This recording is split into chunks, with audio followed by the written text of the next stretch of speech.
In today's video, I'm going to teach you how to configure a Jira timeline. Whether you're new to Jira or a seasoned pro, setting up a timeline can greatly help in keeping your projects organized and on track. Let's dive in and break this process down step by step. To start, open your Jira project.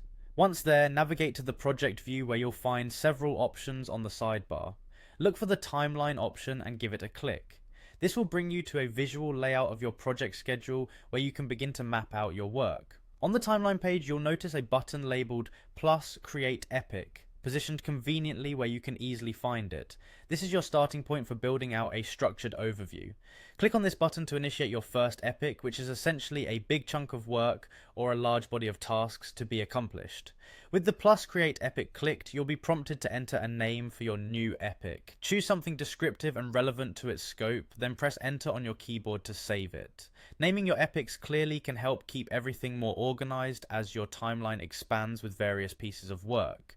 Now that the epic is created, click on it to open its details view. This is where you can delve deeper into the specifics of what the epic will involve and manage its content and relations. In the details view, you'll discover an add button. Click on this and select child issue.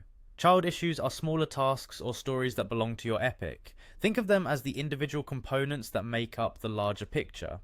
Here you can choose what type of child issue you'd like to create, whether it's a story, task, or bug. And as you do, make sure to give it an engaging name and assign it to the appropriate team member. Assigning tasks helps ensure that every part of the epic is covered by someone who can bring it to completion. Next, you'll want to set a time frame for your epic by hovering your mouse over the calendar area and selecting a start and due date. This is crucial for planning and ensuring your project aligns with any deadlines you might have. Once you have your timeline dates set, you'll find that you can dynamically adjust and fine-tune your schedule. Grab the epic bars with a simple click, drag them along the calendar timeline, and resize as needed. This flexibility allows you to easily adapt to changes as your project progresses. As a final step, head over to the view settings found at the top right of your screen. Here you can configure the display range and tweak any visual details to customize how your timeline is presented. And that completes our journey through configuring a Jira timeline. By following these steps, you'll have a comprehensive visual representation of your project's roadmap, ready to keep you and your team on pace for success. Thank you for tuning in today. Now it's your turn to bring your timelines to life in Jira.